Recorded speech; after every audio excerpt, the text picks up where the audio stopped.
ছাড়া কেউ আজ পর্যন্ত বড় হতে পারে নাই। আমি আলেম হয়েছি আমার মা বাবার দোয়ার বদলতে। মুফতি সাহেব সে মুফতি সাহেব হয়েছে মা বাবার দোয়ার বদলতে। ডাক্তার হয়েছে মা বাবার দোয়ার বদলতে। ইঞ্জিনিয়ার হয়েছে মা বাবার দোয়ার বদলতে। আল্লাহ রাসূল বলে কয় তিন ব্যক্তি যখন আল্লাহর কাছে দোয়া করে আল্লাহ তাআলা ওই তিন ব্যক্তির দোয়া কবুল করে নেয়। দোয়া কবুল করতে দেরি হয় কিন্তু আল্লাহ তাআলা ওই তিন ব্যক্তির দোয়া কবুল করতে দেরি করে না। কে তারা তিন ব্যক্তি কারা? সালাসু দাওয়াতিন মুস্তাজাবাত ওয়া দাওয়াতুল মাজলুম ব্যক্তির দোয়া আল্লাহ তাআলা কবুল করে নেয়। 2 নম্বর ওয়া দাওয়াতুল মুসাফিরের ব্যক্তির দোয়া আল্লাহ তাআলা কবুল করিয়ে নেয়।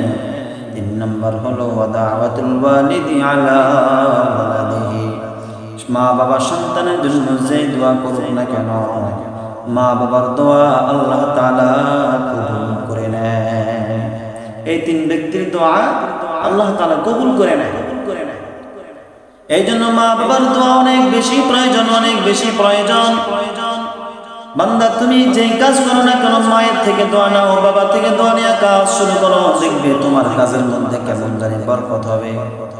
তুমি ইলম অর্জন করতে যাচ্ছ, মায়ের থেকে দোয়া নিয়ে যাও, ইলমের মধ্যে আল্লাহ বরকত দিবে। তুমি টাকা অর্জন করার জন্য যাইতেছ, মায়ের থেকে দোয়া নিয়ে যাও, দেখবে আল্লাহ তোমার টাকার মধ্যে বরকত দিবে। যে কাজ করবে না কেন মায়ের থেকে দোয়া নিয়ে করো, দেখবি আল্লাহ তাআলা তোমার এই কাজের মধ্যে বরকত দিয়ে দিবে। মা বাবা দোয়া করলে যেমন কবুল হয়ে যায়, বদদোয়া করলেও কবুল হয়ে যায়। মা বাবা দোয়া করলে কবুল, বদদোয়া করলে কবুল হয়ে যায়। তুমি যত বড় মেম্বার হও, এমপি হও, যত বড় ইলমের অধিকারী হও, যত বড় তুমি নেতা হও না কেন, তুমি যদি মক্কা মদিনারও যদি ইমাম হয়ে যাও, মায়ের বদদোয়ার কারণে তোমার ইহকাল পরকাল উভয়টা শেষ। এজন্য মা বাবা থেকে দোয়া নিবেন, বদদোয়া নিবেন না।